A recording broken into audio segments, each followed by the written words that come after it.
Tonight, we begin our deep dive into a case that shocked a quiet Indiana community in December 2018, the murder of Breana Rouhselang. This is a story set in Mishawaka, a city just east of South Bend, where Breana, a 17-year-old high school cheerleader and football team manager, was found dead under chilling circumstances. The accused? Aaron Trejo, just 16 years old, a promising football player and someone Breana knew well. That's already so heavy, Harper. How did Breana and Aaron know each other? Were they friends, or was there something more going on between them? Their relationship was more complicated than it seemed on the surface. Breana managed the Mishawaka High School football team. Aaron was one of its players. Throughout the fall of 2018, rumors swirled among students that the two were involved in a secret relationship. It wasn't public, mostly whispers in locker rooms and hallways. By late November, Breana was 6 months pregnant, something even her parents didn't know. 6 months? And her family didn't know she was pregnant? That must have been such a shock. How did her parents find out, and what happened the night she went missing? The night of December 8, 2018, stands out. Breana's mother, Nicole Rouhselang, last saw her daughter at home around 11 p.m. Breana said she was stepping outside to meet someone but never returned. Nicole woke up around 1 a.m. and found Breana's room empty. Panic set in immediately. Nicole called friends, checked social media, then walked several blocks in the freezing Indiana night to Aaron Trejo's house, desperate for answers. That's heartbreaking. What did Aaron say when Breana's mom showed up at his house looking for her? According to police records, Aaron told Nicole he hadn't seen Breana that night. He appeared calm, almost detached. Nicole sensed something was off. She immediately reported Breana missing to Mishawaka police. Officers started their search within hours. By morning, they discovered a pair of glasses and a hat with what looked like blood in an alley behind Breana's home. That's a chilling detail. So the investigation started right away that morning. What did the police do next, and how did they find Breana? The Mishawaka police canvassed the area, following a trail of blood from the alley. Their search led them behind a local restaurant, Pasquale Ruli's, just blocks from Breana's house. There, in a dumpster, they found Breana's body. She was partially covered by a black plastic bag. The autopsy later revealed multiple stab wounds and evidence of strangulation with her own scarf. That's so brutal. Was there any indication at that point who might have done it? Or was Aaron already a suspect? Aaron quickly became a person of interest. Investigators learned he was likely the last person to see Breana alive. Police brought him in for questioning, and his story began to unravel. He initially claimed he'd only reached out to check on Breana and that she never responded. But inconsistencies emerged, like his claim that he didn't have a phone service plan, which was false. That's a strange thing to lie about. Did the police confront him with the evidence they'd found? Detectives pressed Aaron on the physical evidence, the blood-stained items, and the location of the body. Under pressure, Aaron admitted to arguing with Breana over her pregnancy. He confessed that neither of them wanted the baby and that she had waited too long to tell him for an abortion to be possible. Aaron said he'd brought a knife from home, planning for about a week to kill Breana and the baby. That's just unimaginable. Did he say how he carried it out? And what happened to the weapon? Aaron told investigators he stabbed Breana in the heart with the knife he brought and used her scarf to strangle her. He said he chose the knife to kill Breana quickly and admitted to bringing the black plastic bag specifically to cover her head afterward. After the murder, Aaron disposed of Breana's phone and the knife in a nearby river, hoping to destroy evidence. The level of planning is so disturbing. Did anyone notice anything strange about Aaron's behavior leading up to the night of the murder? Several classmates later recalled that Aaron seemed withdrawn and tense in the days before. Some said he avoided Breana at school. Others mentioned he was unusually quiet at football practice. Still, no one suspected he was capable of violence, let alone murder. Teachers described him as a decent student, not prone to outbursts or aggression. What about Breana? What was she like? Did anyone notice changes in her behavior as her pregnancy progressed? Breana was well-liked, known for her outgoing personality and dedication to sports. She managed the football team, played softball, and was a cheerleader, a busy, vibrant teenager. Friends said she was more withdrawn in the weeks before her death, confiding in only a few close friends about her pregnancy. She worried what people would think, and clearly she hadn't told her family. It sounds like she was under so much pressure and so alone in those final weeks.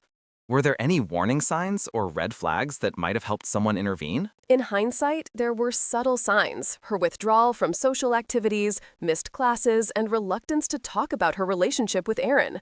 But nothing overt enough to trigger alarm. School counselors later said Breana had never sought help or reported any threats. The secrecy of the pregnancy played a huge role in how isolated she felt. After finding Breana's body and Aaron's confession, what were the immediate next steps in the investigation? Did police recover any physical evidence tying Aaron to the crime? Investigators collected the knife Aaron claimed to have thrown into the river, though recovery efforts were ongoing for days. The glasses and blood-stained hat in the alley were matched to Breana. Forensic analysis revealed Aaron's fingerprints on the plastic bag used to cover her. Autopsy results confirmed the cause of death: multiple stab wounds and strangulation. The timeline, cell phone records, and Aaron's confession all aligned. That's so brutal. Was there anything recovered from her phone? Did it provide more clues about their communication or her state of mind? Breana's phone wasn't immediately recovered. Aaron told police he'd thrown it into the river alongside the knife. However, investigators obtained her phone records. Texts between her and Aaron showed tense conversations about the pregnancy. Forensic examiners pieced together deleted messages, revealing Breana's glowing anxiety and Aaron's frustration in the days leading up to the murder. That paints such a detailed picture of what both of them were going through.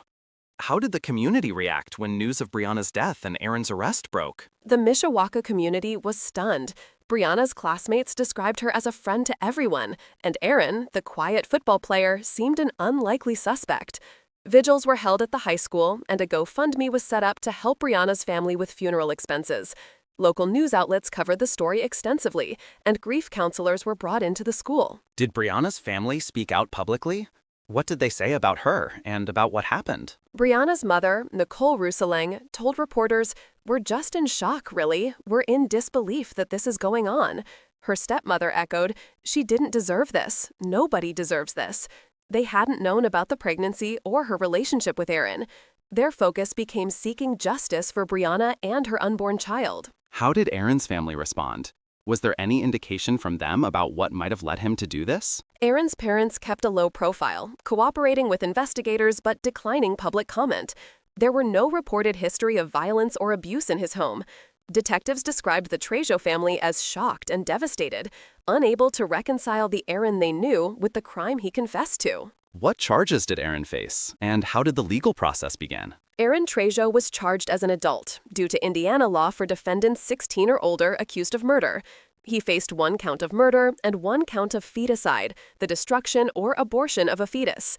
At his first court appearance, he pleaded not guilty.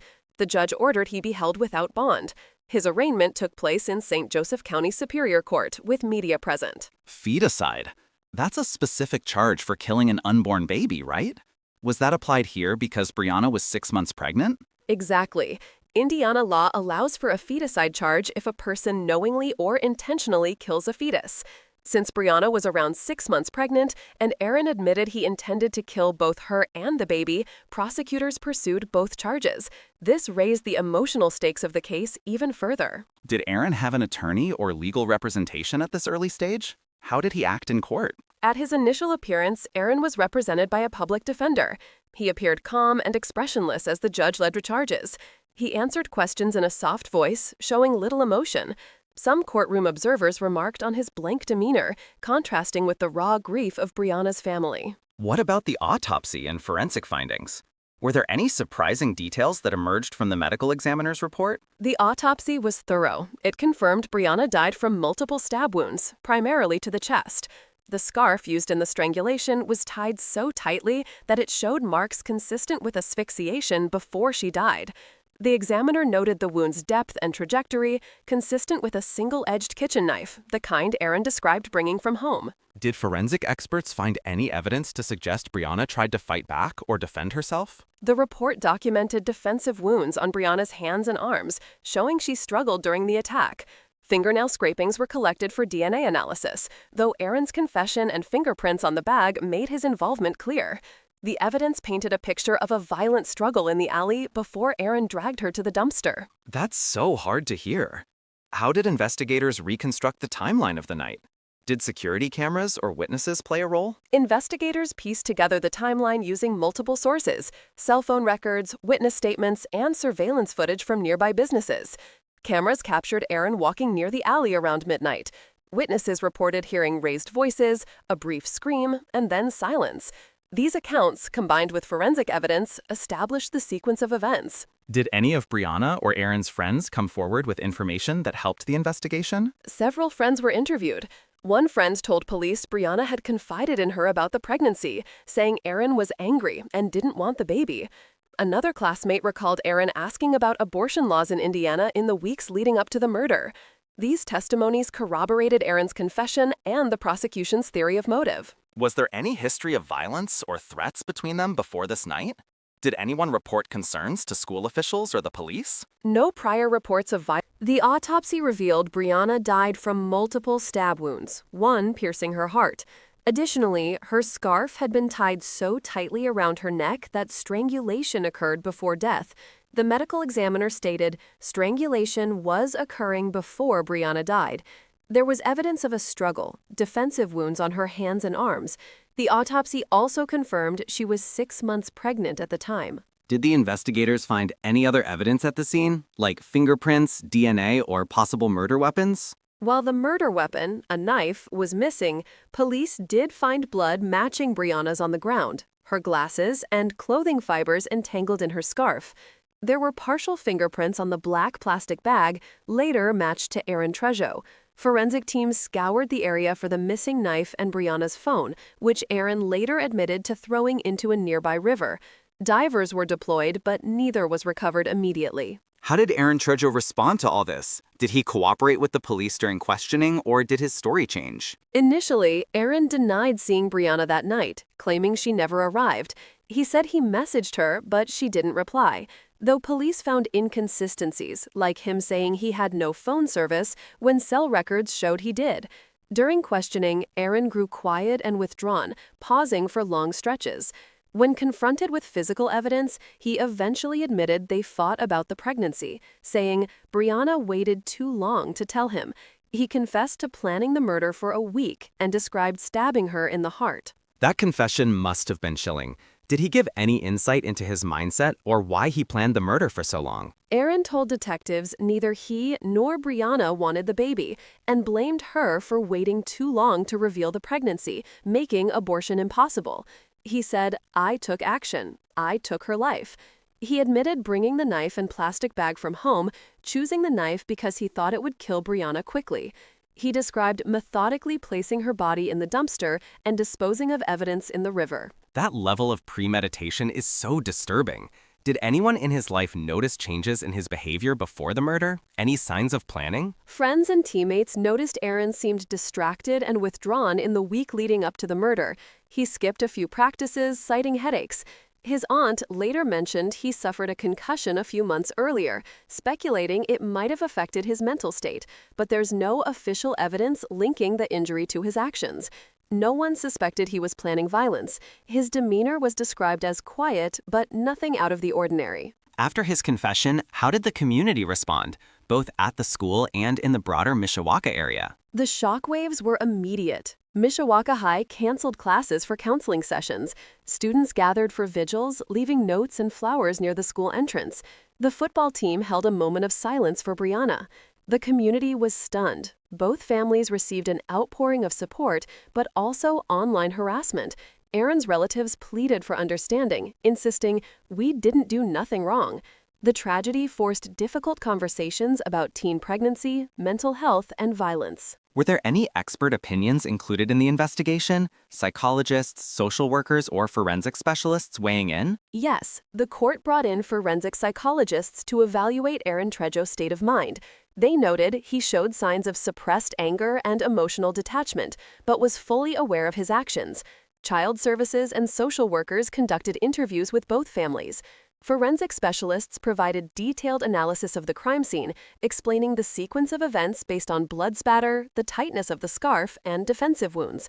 Their testimony would later be key in court. Did investigators uncover any other motives, or was everything centered around the pregnancy and fear of exposure? The overwhelming consensus, based on Aaron's confession and text messages, was that the motive revolved around the pregnancy, specifically his anger at losing the option for abortion and fear of his reputation being damaged. There was no evidence of other motives, like jealousy, financial stress, or previous violence. The prosecution later pointed to his calculated planning, calling it cold and deliberate. Did Breana leave behind any messages, notes, or communications that provided insight into her state of mind before the meeting? Investigators found texts on her phone expressing worry to a close friend. "He's really mad. I don't know what to do." She also messaged another friend earlier that week about feeling scared, but didn't specify why. There were no suicide notes or long letters, just these fragments of anxiety in her digital footprint. Her internet search history showed research on pregnancy and legal rights for minors. What happened in the immediate aftermath? How did police secure evidence, and what steps did they take to build their case? Police executed search warrants at both Aaron's and Breana's homes, collecting clothing, computers, and phones. Forensic techs analyzed the blood patterns and fibers. Digital forensics traced deleted texts and app activity. Cell tower data placed Aaron at the scene during the critical hour. The partial fingerprints on the trash bag, blood on his clothes, and his confession formed the backbone of the case. They also sought surveillance footage from nearby homes and businesses. Were any other suspects considered, or was the focus on Aaron from the start? Aaron was the prime suspect almost immediately, given his connection to Breana and their planned meeting. Investigators briefly considered other possibilities, stranger abduction, jealousy from a third party, but those theories lost traction when Aaron's alibi fell apart and forensic evidence mounted. No additional suspects were ever publicly named. Did the investigation reveal anything about Breana's life that surprised her friends or family? Any secrets or aspects of her character that came to life? The biggest revelation was how effectively Breana had hidden her pregnancy, a shock to her family, friends, and teachers. It highlighted her independence, but also her fear and vulnerability. Some friends expressed guilt for not seeing the signs. Her family learned she'd been researching adoption options, indicating she was considering her future and her baby, despite the overwhelming stress she faced. Looking back, were there any warning signs or missed opportunities where intervention might have changed the outcome? Experts later noted that both teens showed signs of distress, Breana's withdrawal, Aaron's agitation, but the signals went unrecognized. School counselors admitted they weren't aware of the situation. Social workers suggested that more open communication and support systems for teen parents could have made a difference. The tragedy spurred local schools to implement more proactive counseling and outreach for students in crisis. What about the broader legal and community response? Did the case lead to any changes in policy or school procedures? Following the tragedy, Mishawaka High reviewed its crisis intervention protocols. The district increased mental health resources, brought in grief counselors, and started awareness campaigns about teen pregnancy and relationship violence. The case also sparked statewide discussions about mandatory reporting, student safety, and support for pregnant teens. Some state legislators called for stricter penalties for juvenile offenders in violent crimes. Did Aaron Trejo's mental health ever come up as a significant factor in the investigation or court proceedings? His mental state was evaluated by court-appointed psychologists, but they found no evidence of severe mental illness or incapacity. His aunt mentioned a previous concussion, speculating about its impact, but medical experts found no clinical basis to link it to his violent actions. The court concluded that Aaron was competent and criminally responsible, fully understanding the consequences of his actions. With all this evidence and information, what was the final timeline leading up to the murder on December 8, 2018? The final timeline is meticulous. On December 8th, Breana spent the day at home, texting friends about schoolwork. Around 11 p.m., she told her mother she was meeting Aaron in the alley behind her house. At approximately midnight, a neighbor saw two figures in the alley. Around 12:30 a.m., muffled voices and a struggle were reported. By 1 a.m., Breana hadn't returned, prompting Jessica's frantic search. By 4:30 a.m., police were notified, and by 9 a.m., her body was discovered in the dumpster, a chilling end to a life full of promise. That timeline is haunting. Were there any final witness statements or pieces of evidence that stood out to investigators as particularly important? Yes, the partial fingerprints on the plastic bag, the blood-stained hat and glasses, and Aaron's confession were pivotal. Witnesses recalling the alley activity and the discovery of Breana's phone location data helped lock in the timeline. The autopsy's revelation about strangulation and stab wounds tied directly to details in Aaron's confession, leaving little room for doubt. Each piece formed a puzzle that tragically told a complete story. In the early hours of December 9, 2018, Mishawaka, Indiana was just waking up when Breana Rouhselang's mother realized something was terribly wrong. Breana, only 17 and 6 months pregnant, hadn't come home. Her mother called friends, neighbors, and searched the area, panic growing with each unanswered call and text. By 4:30 a.m., she contacted the Mishawaka Police Department, reporting Breana missing and describing her daughter's last known whereabouts on East Mishawaka Avenue. That must have been terrible for her mother. How did police respond after getting the call? Did they treat it as a typical runaway, or did they suspect foul play right away? Officers arrived at the Rouhselang residence just after dawn. Breana was responsible, rarely stayed out late, and her phone was off, a major red flag. Given her pregnancy and age, police immediately escalated the case, canvassing the neighborhood for witnesses. They questioned friends and classmates, focusing on Aaron Trejo, a 16-year-old football player at Mishawaka High and the father of Breana's unborn child. When did Aaron Trejo first come up in the investigation? Was he already on the police's radar, or did someone mention him to officers? Trejo surfaced quickly. Breana's mother told officers about their complicated relationship and recent arguments over the pregnancy. Police learned that Breana had left the house around midnight, intending to meet Trejo in the alley behind her home. When officers contacted Trejo, he claimed he hadn't seen Breana that night, maintaining he'd reached out only to check on her but didn't meet her as planned. Did investigators believe Trejo right away, or did his story raise suspicions? How did they proceed with him? Detectives were immediately skeptical. Trejo's demeanor was flat and his story inconsistent. He claimed he didn't have cell service and could only message Breana over Wi-Fi, yet phone records showed he had an active plan. Officers asked him to message. What were some of the key investigative steps taken by police to ensure all evidence was preserved and the case was airtight? Investigators meticulously documented every piece of evidence, from the blood spatter patterns to digital data. Crime scene photos, chain of custody logs, and forensic reports were compiled. Detectives interviewed over 30 witnesses and secured court orders for digital records. The St. Joseph County Metro Homicide Unit coordinated efforts, ensuring no detail was overlooked.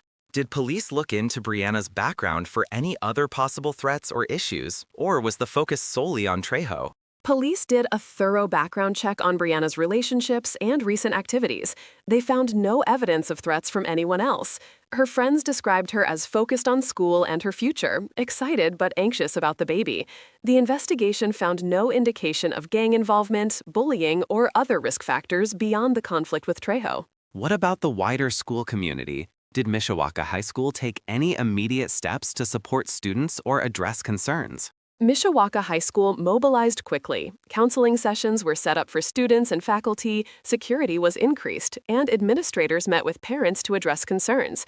The school's crisis response team worked with local mental health professionals, recognizing the deep trauma caused by Breana's murder and the shockwaves through the student body. Did the investigation reveal anything about how Trejo obtained the weapon or planned the logistics? Trejo admitted to police that he took a kitchen knife from his home, hiding it in his jacket as he walked to meet Breana. He also brought the black plastic bag, intending to conceal her body. Digital forensics found search history related to how to kill quickly and disposing of evidence, highlighting the calculated nature of his actions. That's incredibly chilling. Did experts comment on how rare or unusual it is for a teenager to commit such a premeditated act? Criminologists and psychologists agreed that while teen violence is not unheard of, the level of premeditation and the killing of a pregnant peer is extremely rare. Cases involving feticide, especially among teens, are statistically uncommon. Experts stress the need for early intervention in cases of teen pregnancy and domestic conflict. What was the timeline for the next steps in the legal process after the arraignment? How soon would the community see further developments? After the arraignment, the court scheduled preliminary hearings to address legal representation, evidence admissibility, and bail. Prosecutors began building their case, preparing for a trial that would draw statewide attention.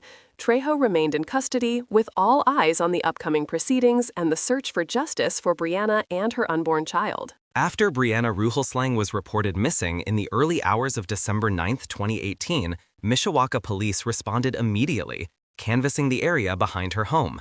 They spotted a set of glasses and a winter hat, both stained with what appeared to be blood, lying in the icy alley.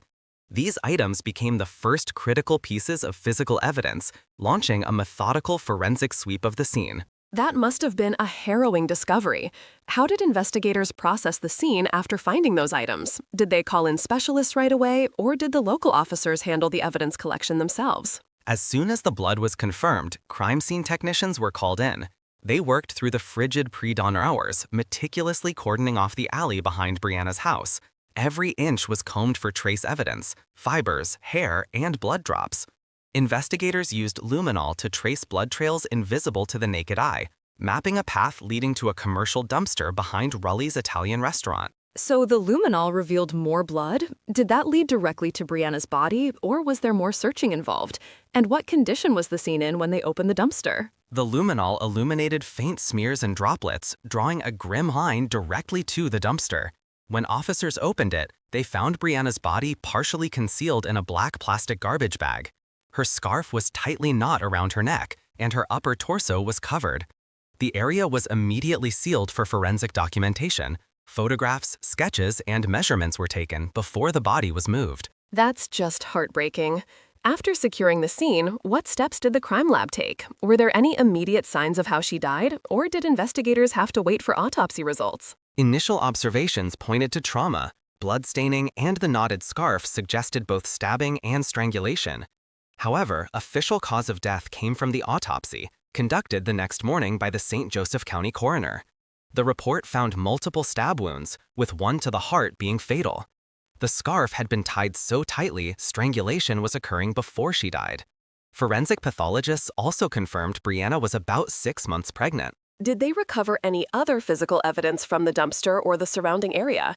Things like fingerprints, hair, or fibers that could link a suspect directly to the scene? Yes, they collected several key pieces. The black plastic bag, saturated with blood, was carefully preserved. Investigators dusted the bag and the dumpster lid for fingerprints, finding partial prints, later determined through AFIS, Automated Fingerprint Identification System, to match Aaron Trejo, Breana's boyfriend. They also bagged the scarf, her clothes, and the hat and glasses from the alley, all of which were submitted for DNA analysis. Did the DNA testing confirm who the attacker was? And how long did it take to get results back? I know that sometimes the wait for DNA can be agonizing for families and investigators. The Indiana State Police Laboratory prioritized the case due to its severity. Swabs from the scarf, bag, and Breana's fingernails were all sent for rapid DNA testing. Within days, analysts found a mix of DNA profiles. On her fingernails, primarily Breana's, but with clear male DNA present. This profile matched a buccal swab later collected from Aaron Trejo during questioning. You mentioned the scarf and the fingernail scrapings. Was there any evidence of a struggle, defensive wounds, or signs that Breana tried to fight back? The autopsy detailed several defensive wounds on Breana's hands and forearms, classic indicators she fought desperately. There were also broken nails and tissue under her fingernails, which is why those samples proved so critical. Forensic analysis showed she'd clawed at her attacker, capturing skin cells that were later matched to Trejo's DNA. That's incredibly strong evidence. Did investigators examine the knife or murder weapon? Was it recovered? And if so, what did forensic analysis reveal about it? Trejo admitted to police that he took a kitchen knife from home, but after the murder, he threw it into the St. Joseph River. Dive teams were deployed, searching the icy water for days, but the knife was never found. Still, investigators relied on Trejo's confession and the wound patterns, which matched a blade of the type he described. Without the knife, was there any concern about the strength of the case? Did the lack of a weapon create any doubt, or was the other evidence overwhelming? While recovering the weapon would have bolstered the case, the convergence of physical evidence, DNA, fingerprints, and Trejo's confession was overwhelmingly persuasive. Prosecutors noted that the forensic timeline, witness statements, and Trejo's own words painted a detailed picture, even without the knife. The blood patterns, the precise location, and the matching prints all tied him to the scene. With speaking of witness statements, were there any eyewitnesses or surveillance footage that helped reconstruct what happened that night? Or did investigators have to rely mostly on forensic evidence? There were no eyewitnesses to the crime itself, but several neighbors reported hearing a brief commotion in the alley, but no one realized its significance until the tragic discovery hours later. A security camera from a nearby business captured a figure matching Trejo's description walking toward the alley shortly after. Although the footage was grainy, the timing and silhouette matched the timeline Trejo later admitted to during interrogation. Did they find any digital evidence, texts, social media messages, or phone records that shed light on what led up to the meeting? How did they piece together the communications between Breana and Trejo? Absolutely. Investigators seized both Breana's and Trejo's phones. While Trejo claimed he'd messaged Breana but didn't hear back, phone records showed he did have a service plan, contradicting his story. Digital forensics recovered deleted texts showing Trejo urging Breana to meet him that night. Data logs revealed their phones were both in the alley area at the critical time, further corroborating the physical evidence. That's a huge contradiction. Did Trejo ever explain why he lied about his phone plan or the messages? And did investigators confront him with this digital evidence during questioning? Detectives strategically confronted Trejo during his interview. When they revealed the inconsistency about his phone service, his demeanor shifted. Realizing the mounting evidence, he eventually admitted to orchestrating the meeting. He told detectives, "Breana waited too long," referring to the pregnancy, and confessed to planning the murder for about a week. That's chilling to hear. What about the plastic bag found at the scene? Was it linked directly to Trejo's home? Did forensic analysis tie it back to him in any definitive way? Investigators traced the manufacturer and distribution of the black plastic bag, matching it to a bulk set found in Trejo's house. Fibers collected from the bag were examined under a comparison microscope, revealing a match to the same brand and lot number.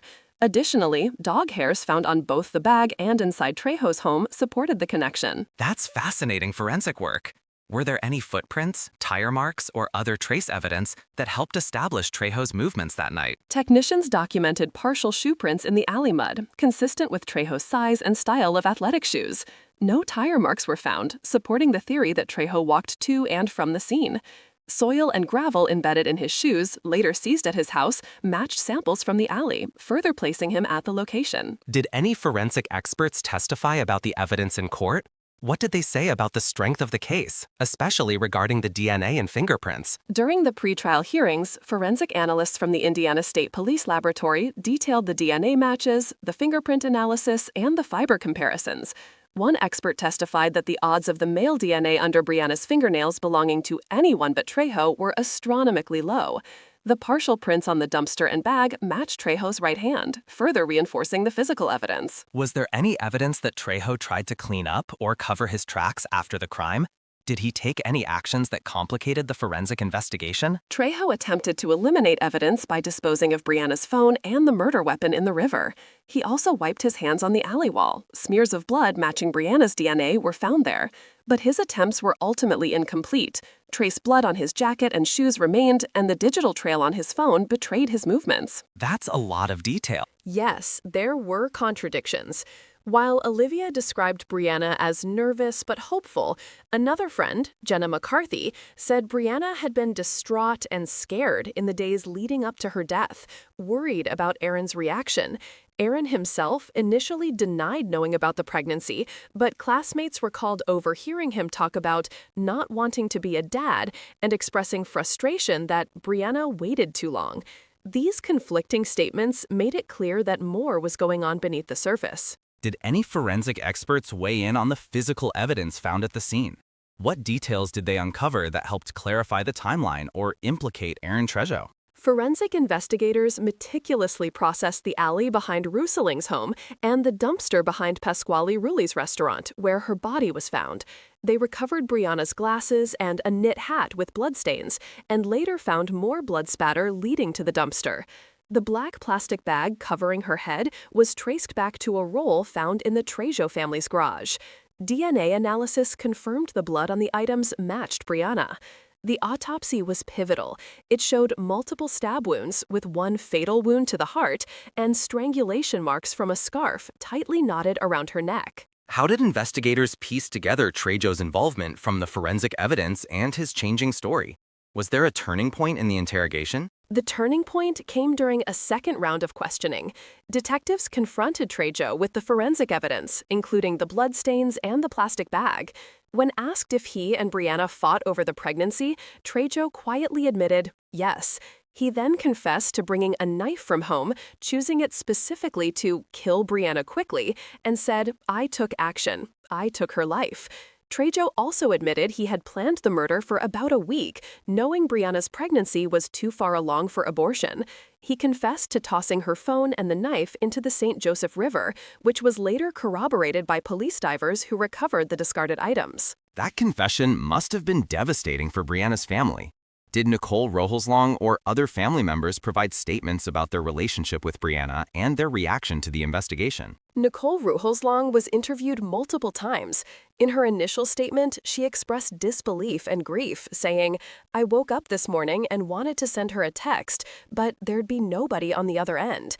She was visibly shaken, describing Breana as bright, hopeful, and full of dreams. Dave Rouhselang, Breana's stepfather, said the family had no idea about the pregnancy or Aaron Trejo's involvement with Breana, emphasizing, "We didn't know anything about it." They repeatedly stressed their hope for justice and their devastation at losing Breana. That's heartbreaking. Did experts on teenage psychology or criminal profiling weigh in on Aaron Trejo's motives or behavioral patterns? Was there any explanation for how such a young person could plan something so brutal? Dr. Emily Carter, a forensic psychologist consulted by investigators, provided insights into the psychological dynamics. She explained that teenagers facing unwanted pregnancy often experience intense fear, shame, and isolation, which can lead to irrational or desperate actions. Dr. Carter noted Trejo's history of emotional withdrawal and avoidance, reporting that he showed signs of anxiety, possible depression, and a tendency toward impulsive decision-making. She emphasized that the combination of personal stress, perceived lack of options, and immaturity could contribute to the tragic outcome, but cautioned that planning a homicide requires a level of intent that goes beyond panic. Did the school community or football team provide statements or reactions? How did they respond to the loss and the revelations about Aaron's involvement? Mishawaka High School was deeply shaken. The principal released a statement expressing sorrow and support for the Rouhselang family. Football coach Mike Wilkins described Aaron as a quiet, dedicated player, saying, "None of us saw this coming." Teammates shared mixed reactions. Some recalled Aaron as friendly but private, while others mentioned he'd become increasingly withdrawn in recent weeks. The school organized a vigil for Breana, with hundreds attending to honor her memory and support her family. Were there any other expert opinions about the evidence or the investigation procedures? Did forensic specialists highlight anything unusual about the crime scene or the autopsy findings? Forensic pathologist Dr. Rachel Kim reviewed the autopsy report and highlighted several significant findings. The depth and angle of the stab wounds indicated forceful intent, while the tightly knotted scarf suggested premeditation in the strangulation. Dr. Kim noted that the presence of both stabbing and strangulation made this a complex, violent homicide, not a spontaneous act.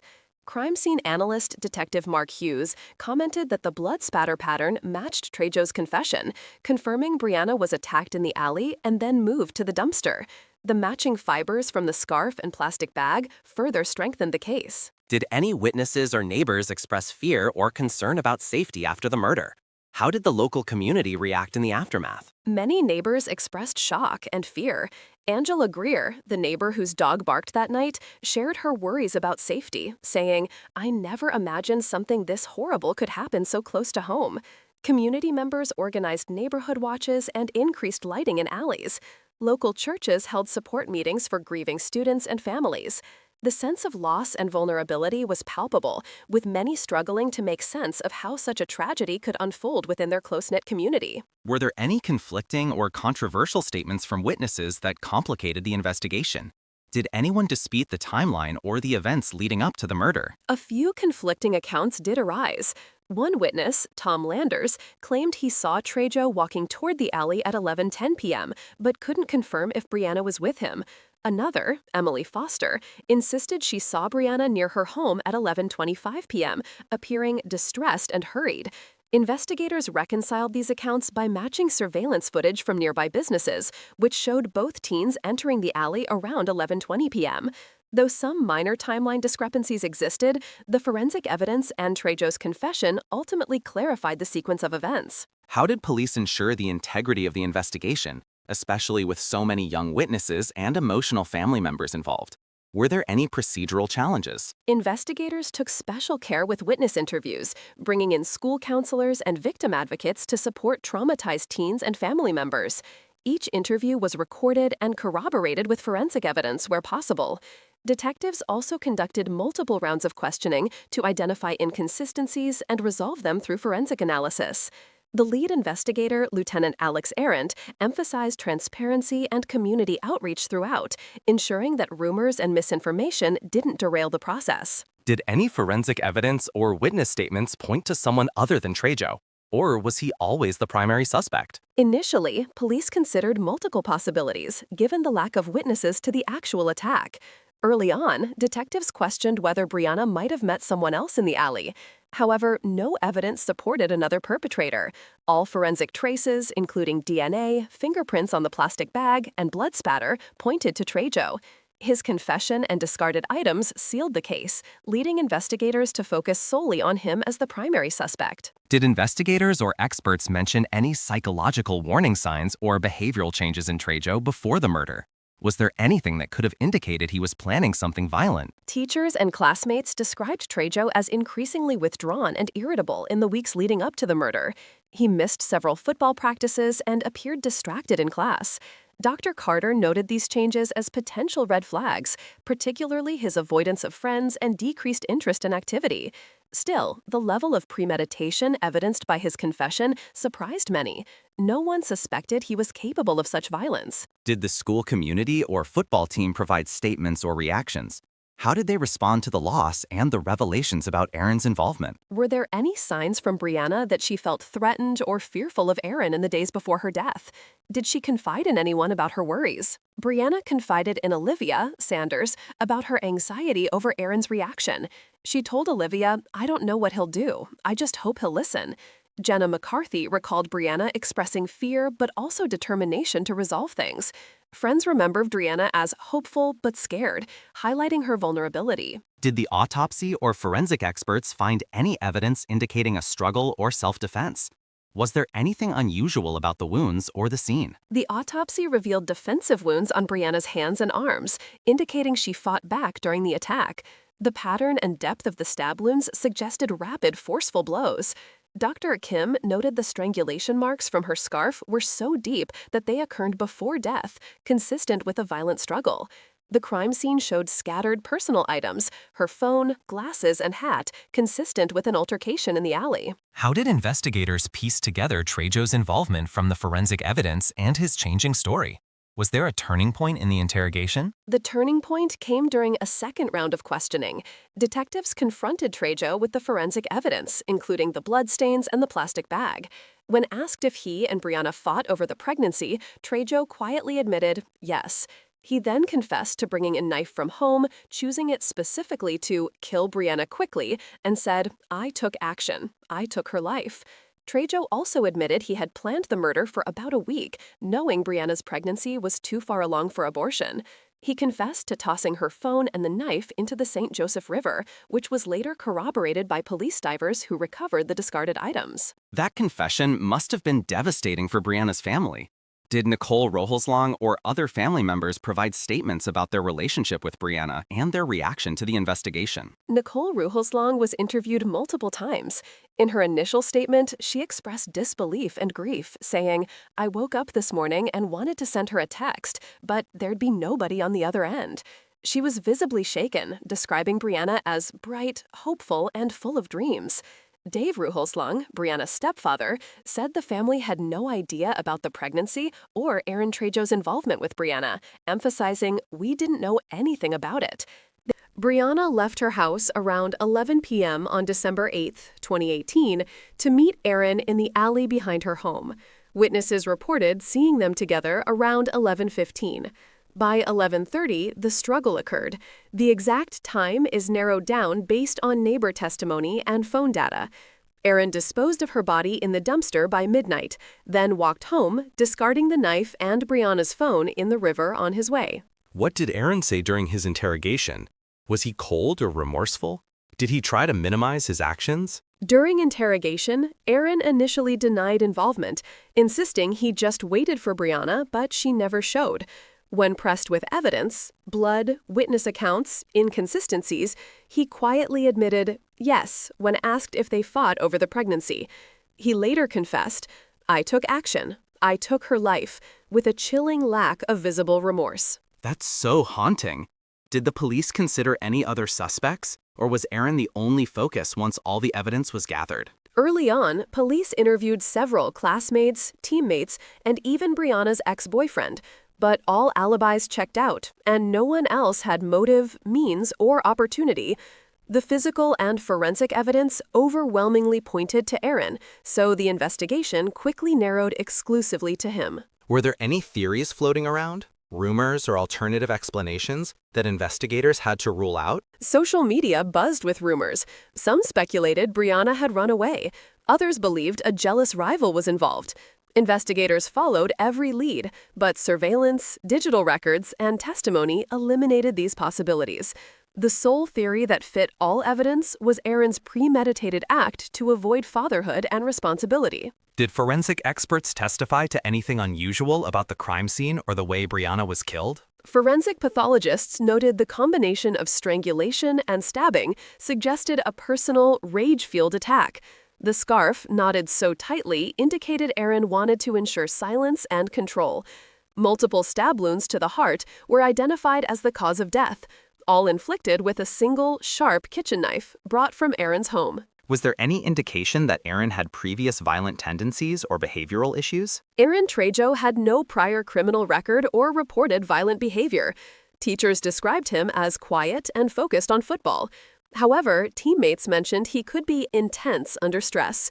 Psychologists later speculated about undiagnosed impulse control issues, but nothing concrete was found in his background. How did Breana's family react when they learned Aaron was the suspect? Did they suspect him at first? Breana's mother, Jessica, was devastated.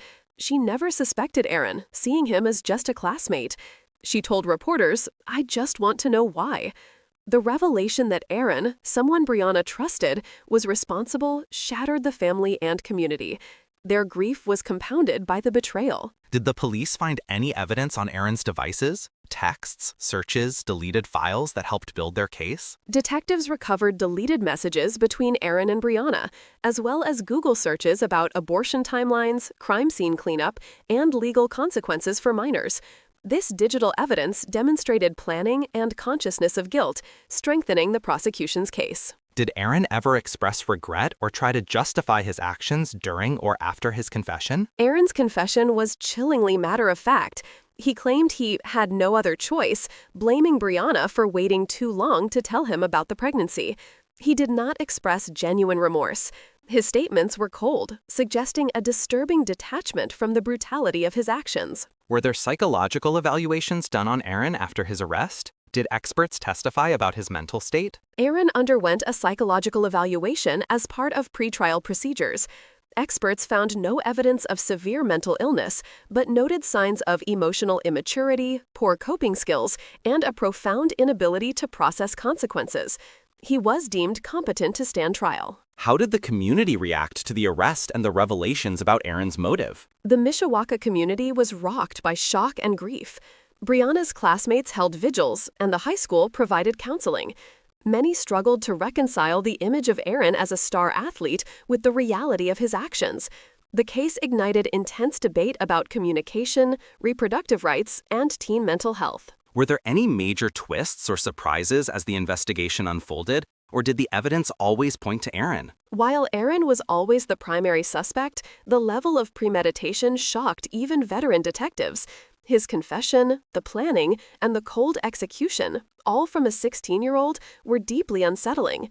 The only real twist was the brutal clarity of his intent once all details emerged. Did the police consider any other suspects? Or was Aaron the only focus once all the evidence was gathered? Early on, police interviewed several classmates, teammates, and even Breana's ex-boyfriend. But all alibis checked out, and no one else had motive, means, or opportunity. The physical and forensic evidence overwhelmingly pointed to Aaron, so the investigation quickly narrowed exclusively to him. Were there any theories floating around? Rumors or alternative explanations that investigators had to rule out? Social media buzzed with rumors. Some speculated Breana had run away. Others believed a jealous rival was involved. Investigators followed every lead, but surveillance, digital records, and testimony eliminated these possibilities. The sole theory that fit all evidence was Aaron's premeditated act to avoid fatherhood and responsibility. Did forensic experts testify to anything unusual about the crime scene or the way Breana was killed? Forensic pathologists noted the combination of strangulation and stabbing suggested a personal, rage-fueled attack. The scarf, knotted so tightly, indicated Aaron wanted to ensure silence and control. Multiple stab wounds to the heart were identified as the cause of death, all inflicted with a single, sharp kitchen knife brought from Aaron's home. Was there any indication that Aaron had previous violent tendencies or behavioral issues? Aaron Trejo had no prior criminal record or reported violent behavior. Teachers described him as quiet and focused on football. However, teammates mentioned he could be intense under stress. Psychologists later speculated about undiagnosed impulse control issues, but nothing concrete was found in his background. How did Breana's family react when they learned Aaron was the suspect? Did they suspect him at first? Breana's mother, Jessica, was devastated. She never suspected Aaron, seeing him as just a classmate. She told reporters, "I just want to know why." The revelation that Aaron, someone Breana trusted, was responsible shattered the family and community. Their grief was compounded by the betrayal. Did the police find any evidence on Aaron's devices? Texts, searches, deleted files that helped build their case? Detectives recovered deleted messages between Aaron and Breana, as well as Google searches about abortion timelines, crime scene cleanup, and legal consequences for minors. This digital evidence demonstrated planning and consciousness of guilt, strengthening the prosecution's case. Did Aaron ever express regret or try to justify his actions during or after his confession? Aaron's confession was chillingly matter-of-fact. He claimed he had no other choice, blaming Breana for waiting too long to tell him about the pregnancy. He did not express genuine remorse. His statements were cold, suggesting a disturbing detachment from the brutality of his actions. Were there psychological evaluations done on Aaron after his arrest? Did experts testify about his mental state? Aaron underwent a psychological evaluation as part of pretrial procedures. Experts found no evidence of severe mental illness, but noted signs of emotional immaturity, poor coping skills, and a profound inability to process consequences. He was deemed competent to stand trial. How did the community react to the arrest and the revelations about Aaron's motive? The Mishawaka community was rocked by shock and grief. Breana's classmates held vigils, and the high school provided counseling. Many struggled to reconcile the image of Aaron as a star athlete with the reality of his actions. The case ignited intense debate about communication, reproductive rights, and teen mental health. Were there any major twists or surprises as the investigation unfolded, or did the evidence always point to Aaron? While Aaron was always the primary suspect, the level of premeditation shocked even veteran detectives. His confession, the planning, and the cold execution, all from a 16-year-old, were deeply unsettling. The only real twist was the brutal clarity of his intent once all details emerged. Did the police consider any other suspects, or was Aaron the only focus once all the evidence was gathered? Early on, police interviewed several classmates, teammates, and even Breana's ex-boyfriend. But all alibis checked out, and no one else had motive, means, or opportunity. The physical and forensic evidence overwhelmingly pointed to Aaron, so the investigation quickly narrowed exclusively to him. Were there any theories floating around, rumors or alternative explanations that investigators had to rule out? Social media buzzed with rumors. Some speculated Breana had run away. Others believed a jealous rival was involved. Investigators followed every lead, but surveillance, digital records, and testimony eliminated these possibilities. The sole theory that fit all evidence was Aaron's premeditated act to avoid fatherhood and responsibility. Did forensic experts testify to anything unusual about the crime scene or the way Breana was killed? Forensic pathologists noted the combination of strangulation and stabbing suggested a personal, rage-fueled attack. The scarf, knotted so tightly, indicated Aaron wanted to ensure silence and control. Multiple stab wounds to the heart were identified as the cause of death, all inflicted with a single, sharp kitchen knife brought from Aaron's home. Was there any indication that Aaron had previous violent tendencies or behavioral issues? Aaron Trejo had no prior criminal record or reported violent behavior. Teachers described him as quiet and focused on football. However, teammates mentioned he could be intense under stress. Psychologists later speculated about undiagnosed impulse control issues, but nothing concrete was found in his background. How did Breana's family react when they learned Aaron was the suspect? Did they suspect him at first? How did Breana's friends and classmates remember her in the wake of the revelations? Friends described Breana as kind, optimistic, and devoted to her family and friends. She was known for her smile, her dedication as team manager, and her passion for helping others. Vigils were held in her honor, and her classmates created a scholarship fund in her name to support young women facing unplanned pregnancies. Did the case lead to any broader changes or discussions at the state or national level? The case reignited debates on youth violence, reproductive rights, and the responsibilities of schools and parents in supporting vulnerable teens. Lawmakers in Indiana proposed bills to improve mental health resources and require mandatory reporting training for school staff. The tragedy became part of a wider national conversation. Were there any surprising character revelations about Trejo or Breana as the investigation unfolded? Investigators were struck by the contrast between public and private personas. Trejo, the disciplined athlete, was secretive and increasingly isolated in the weeks before the murder. Breana, outwardly cheerful, was quietly struggling with fear and uncertainty. This duality made the crime all the more shocking to those who knew them. Did Trejo ever try to explain or justify his actions in court or public statements? Trejo made no public statements beyond his confession. In court, he answered procedural questions but refused to address the court or Breana's family directly. His silence left many questions about his true feelings and motivations unanswered. Were there any final, unexpected twists before the case went to trial? Days before the trial, the prosecution received an anonymous tip with screenshots from a private chat group showing Trejo discussing solving his problem weeks before the murder. While not admissible as direct evidence, it reinforced the narrative of prolonged planning and intent, closing any lingering doubt about premeditation. That's an incredible amount of detail and heartbreak. What were the final major breakthroughs that sealed the case before it reached the courtroom? The combination of Trejo's confession, forensic evidence, digital footprints, and witness statements left no room for reasonable doubt. The recovery of the murder weapon and Breana's belongings, the matching DNA evidence, and Trejo's own words, "I took action, I took her life," ensured the prosecution's case was ironclad. Thank you for walking me through every twist and revelation. This case is so tragic, but understanding how these breakthroughs happened is crucial. In the aftermath of Breana Rouhselang's murder, the legal proceedings moved with a gravity that reflected the community's shock. On December 12, 2018, just 4 days after Breana's body was found, Aaron Trejo was formally charged with 1 count of murder and 1 count of feticide, as Indiana law allows for the prosecution of the death of an unborn child alongside the mother.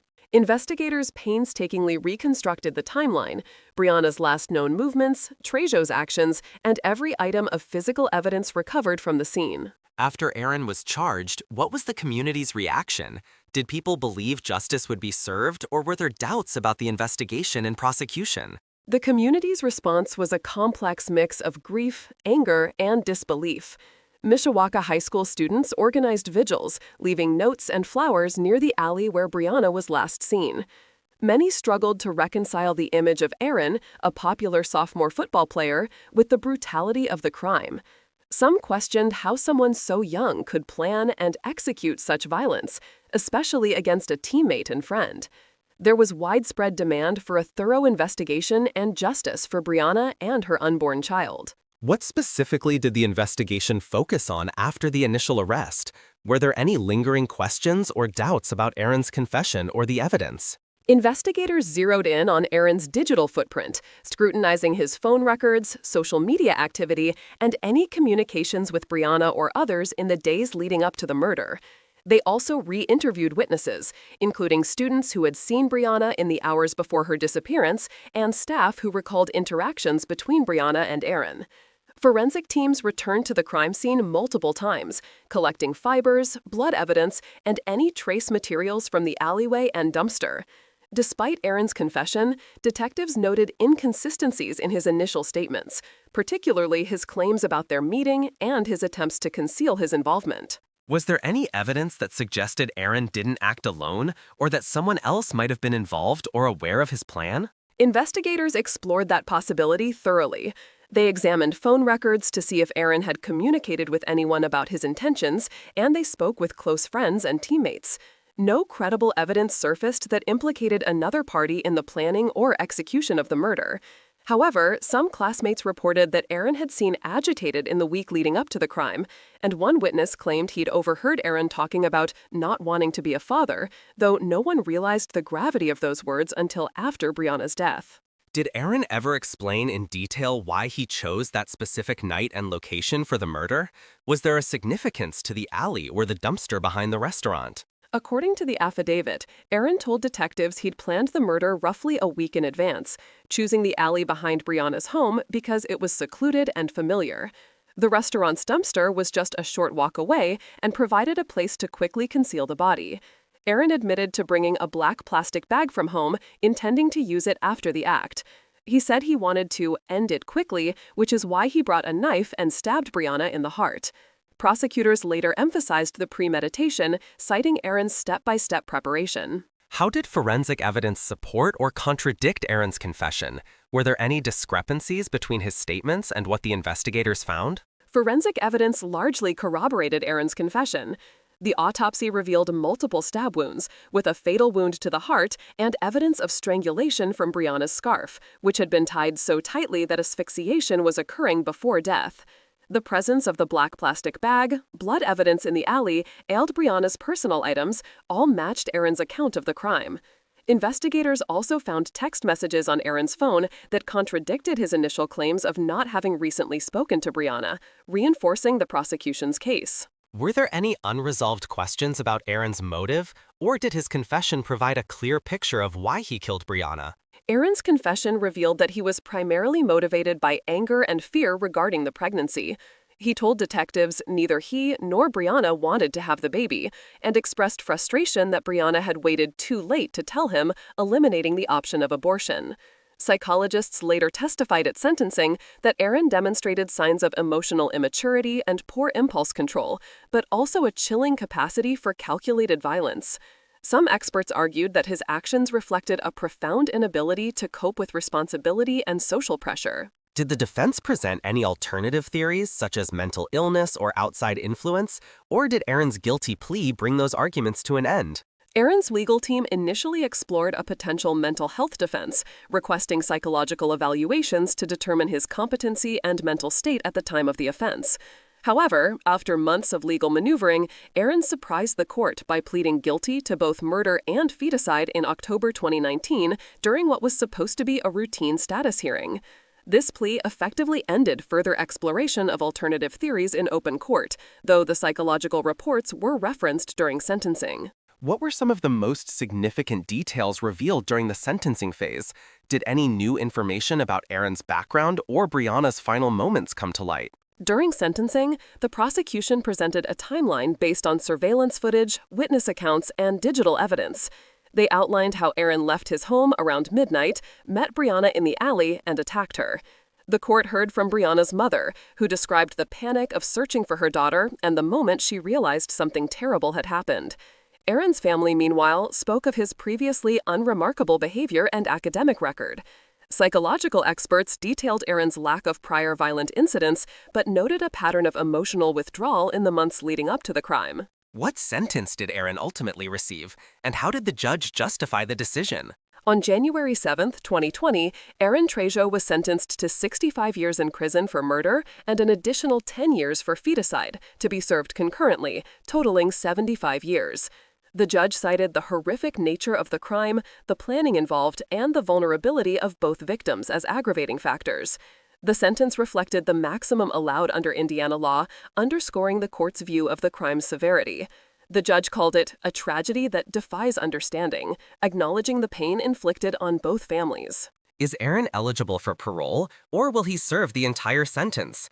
Has he made any statements since his conviction? Under Indiana law, Aaron is required to serve at least 75% of his sentence before he becomes eligible for parole, which means he will likely spend over 50 years behind bars.